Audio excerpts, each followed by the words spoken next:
De la carta del apóstol San Pablo a los Efesios, capítulo 5, versículos 21 al 33.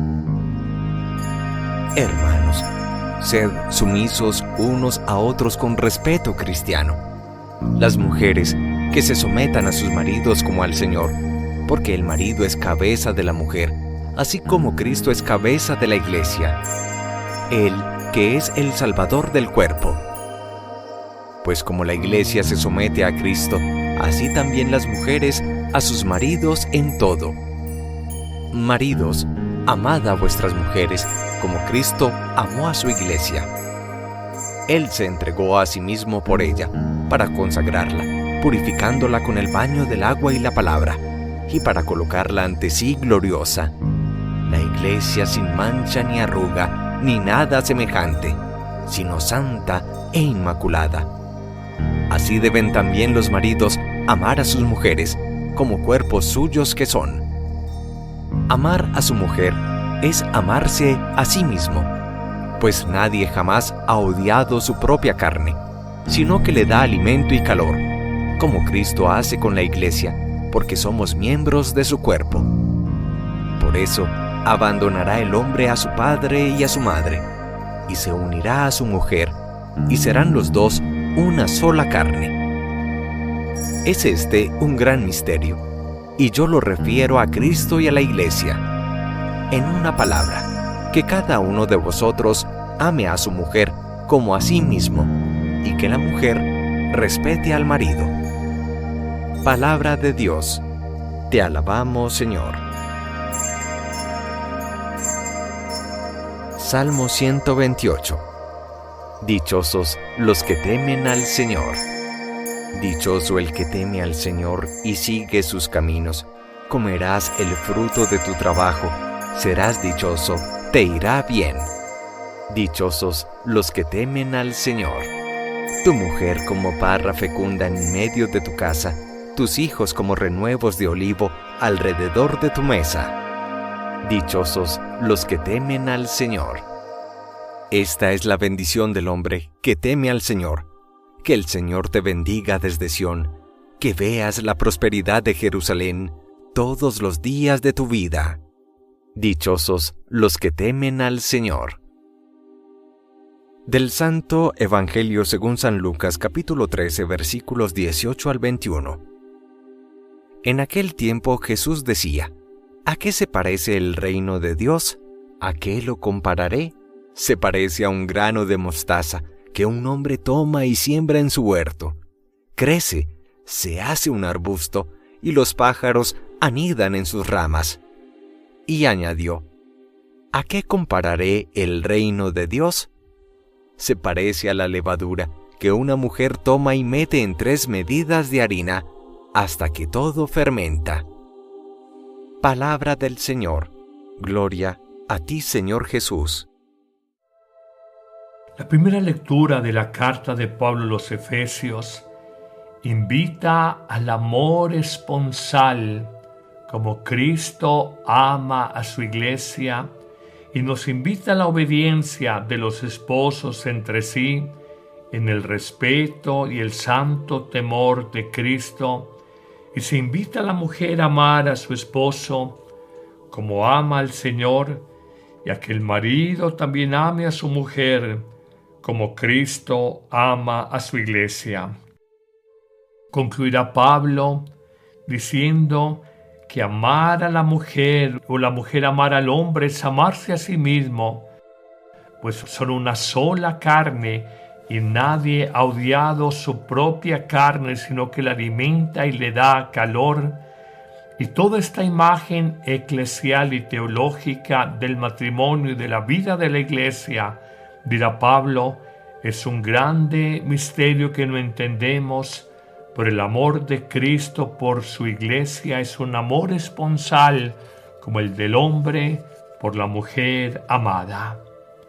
Pero pasemos al Evangelio de hoy, donde Jesús en el capítulo 13 de San Lucas nos presenta 2 preciosas parábolas que a partir de imágenes de la vida cotidiana las lleva a colación, las presenta a los suyos como la forma en que actúa Dios, en que construye Dios el reino de los cielos.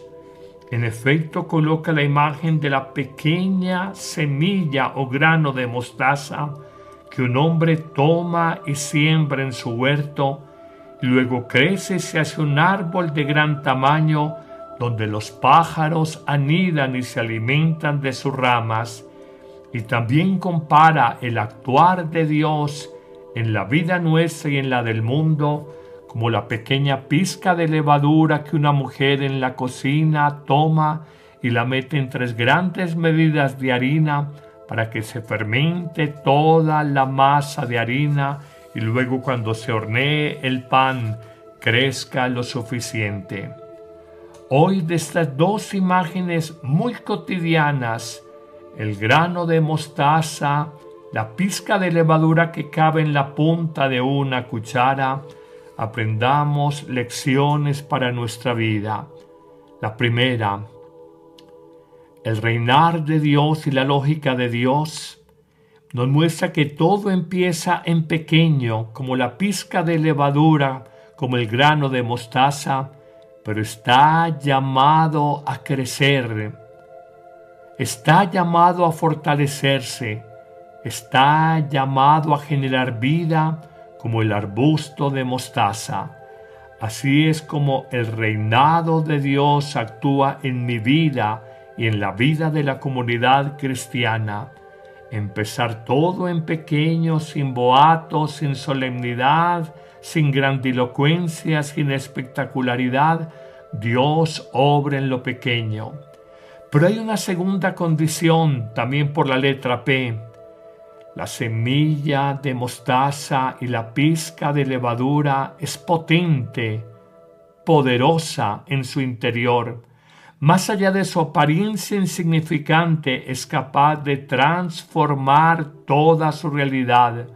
Lo que empezó como una pequeña semilla que apenas cabía en el pico de un canario, luego se hace un grande arbusto, el más grande de todos en el mundo de las hortalizas. Y lo que empezó como una pequeña pizca en la punta de una cuchara de levadura, luego hace una gran masa de pan que alimenta a muchos. Por la pequeñez no te engañes, porque hay potencia y poder interior intrínseco en la levadura y en la mostaza, y así es la potencia del poder de Dios, que insignificante en su apariencia es capaz de dar vida y de transformarlo todo.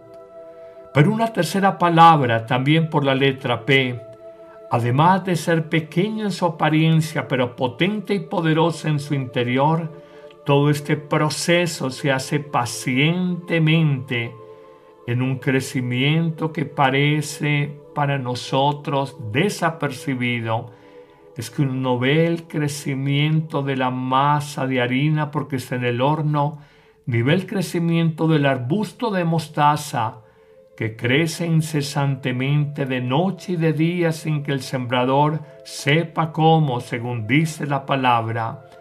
Es la paciencia en los procesos que tenemos que tener todos en la vida cuando queremos renovar nuestra propia existencia, que el actuar de Dios de manera ordinaria es por procesos pacientes y de manera extraordinaria por conversiones inmediatas, pero no es lo común.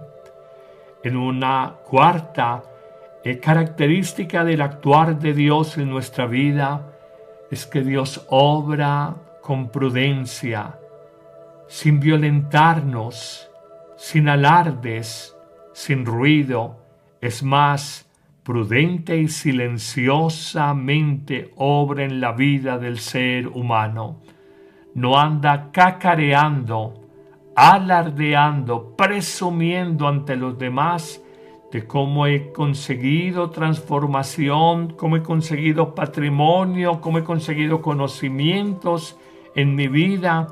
No, la acción de Dios en tu existencia y en la mía y en la vida de la comunidad es a través de signos pequeños con una potencia interior de manera paciente en procesos, de forma prudente, sin mucho ruido ni alarde. En una quinta palabra, también por la letra P, el protagonismo no es del hombre en la transformación de su vida.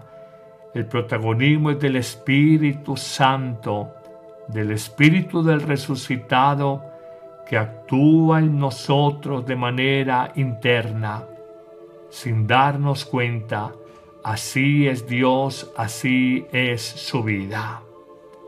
Finalmente, en una sexta palabra, también por la letra P, encontramos que esa semilla pequeña, potente, que crece paciente, prudentemente, sin protagonismos más que el del Espíritu de Dios, obra de manera personal en cada hombre y de manera distinta, de manera particular, atendiendo nuestras singularidades. La gracia de Dios, la acción de Dios en nuestra vida es distinta según cada persona. De ahí que yo afirme con alguna frecuencia que hay tantos tipos de santidad en el mundo como tipos de personas existen en el planeta. Qué bellas palabras, todas por la letra P. El Señor, en esa pizca de levadura pequeña, en esa semilla pequeña, insignificante, pero potente y poderosa, actúa pacientemente, prudentemente, con el protagonismo del Espíritu y en cada persona de manera particular, sin violentarnos. Qué hermosas parábolas, y cómo nos enseñan que Dios desafía las lógicas humanas que buscan presumir, fanfarronear, alardear, gritar, matonear incluso a los demás para imponerse en una empresa, pero Dios obra en los simples de corazón y de una manera tan discreta que no deja de desconcertarnos. Que el Señor te bendiga en abundancia en este día, en el nombre del Padre, y del Hijo, y del Espíritu Santo.